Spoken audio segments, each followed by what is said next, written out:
against affirmative action, to argue against the progressive realization of the situation in our country for women. Just when minorities get a chance to articulate their viewpoints, now all of a sudden we want to lose the specificity and the individuality of who we are. Martin Luther King Jr. was rooted in his black church, but of course he was never limited to that church because he understood that church thrust him into the broader landscape of American identity. So when we claim our particularity, it doesn't mean that we ain't universal.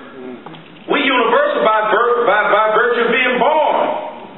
And when we're born, we're not born as orangutans, we're born as human beings. People ask me, are you black first or an American? I'm born in America.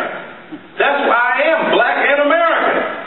I put my pants on, and my shoes and my socks as an American. People get mad at me, see me on TV. Go back where you came from. I'm from Detroit. Don't make me do that right now.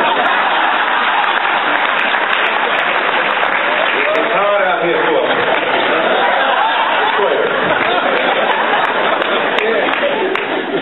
Where you come from? I came from the deep West Side. I don't know what you heard about me. For the young people, don't worry. But what's interesting? So the reality is that as we deal with Dr. King's dream, life, liberty, and the pursuit of the dream, and we look at the fact that we've now had an explosion of blackness, and an explosion of brownness, and an explosion of red and yellow brothers and sisters, an explosion of Latino identities and African identities and the diasporic identities of so many people, of Asian brothers and sisters from the Pacific Rim. As the explosion of that difference has occurred, there's been a panic in the midst of America, wondering about who we are. And now that we got a black president, folk are just shook. Got an Elvis Presley theory about it. They're just all shook up. The reality is that's not an occasion for panic, that's an occasion for celebration.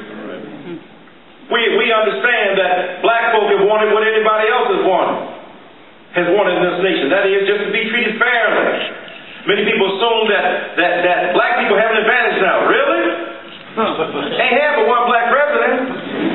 43 of them been white guys. CEOs of major corporations, look at who messed up during the crisis. Wasn't many brothers up in there. Wasn't many Latino people up in there. That was pure mainstream America. Presidents of Fortune 500 companies, mostly white. Senators, mostly white. Congress people, mostly white. So when you look at the record, people of color ain't running nothing. But there's a perception that we're taking over. When I go to universities, you black people are taking over. Where is that? I need to go there. I keep looking. My GPS won't lead me there. Where? I don't want to go to prison. I know we run in that joint. And we ain't even getting the money off of the privatization of prison. Latinos are not making money off of the privatization of prison. Because they have to call their mothers and brothers and their family members collect. Poor white communities and working class white communities where private prisons are placed end up literally making money off of the backs of black and Latino brothers and sisters.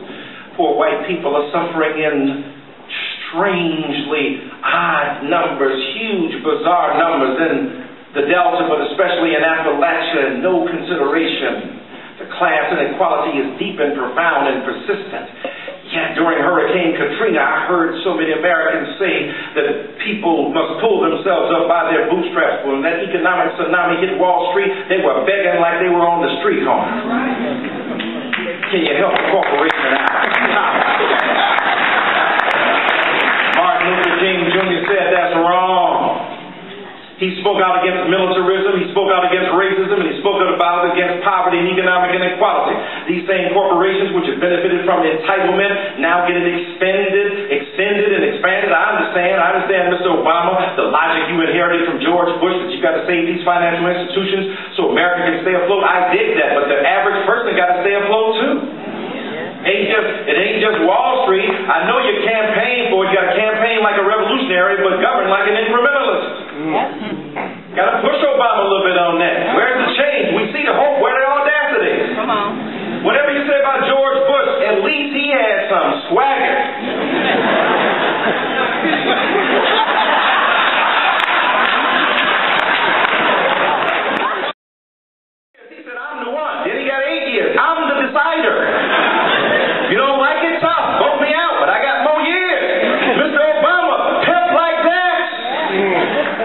PIMP, political importance, melding political influence. So I just want to acronymize that term. I don't want you to think I'm calling the president a pimp. I'm using it as an acronym, a little 50 cents up in the White House. And the point is that you got to have a little bit more swagger. Those folks you trying to get to vote, they don't like you. They ain't gonna vote for you ever. So do your thing. That's what we voted for you. We did not vote for them. We voted for you.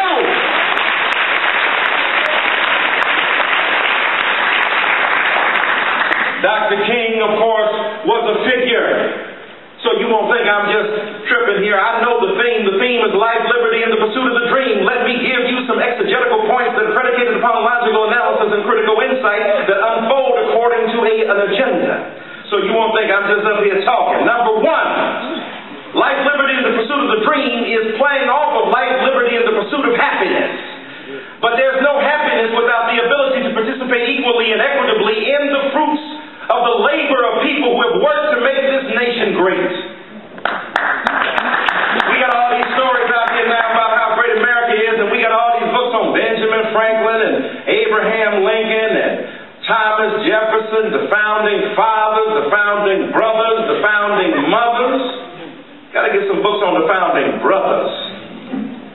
The people who worked hard, the founding sisters, the people who worked hard in this nation building it. There would be no Monticello without slave labor and slave enlightenment.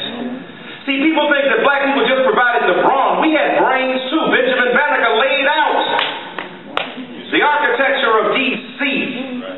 Jan Metzelliger with the shoe lasting machine. Robert Small and Granville T. Woods with the street lights. There's black brawn and black brains at stake here. And yet a lot of people don't understand that. And so the pursuit of happiness is predicated upon the ability of people to equitably participate in the fruits of their labor.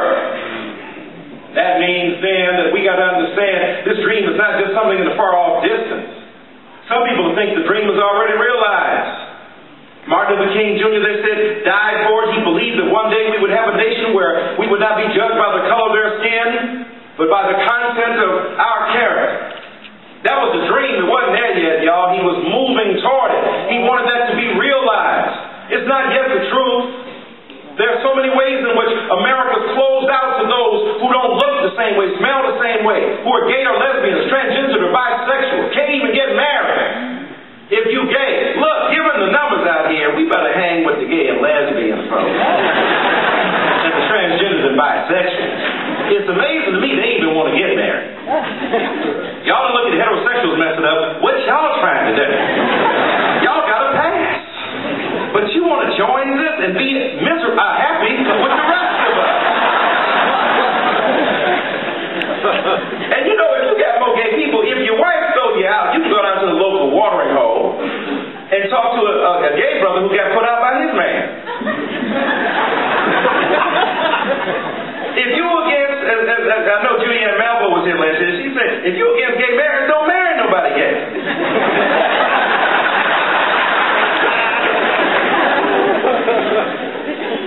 And you know, and people of color, they come up with their religious viewpoints. Well, the Lord said, the Bible.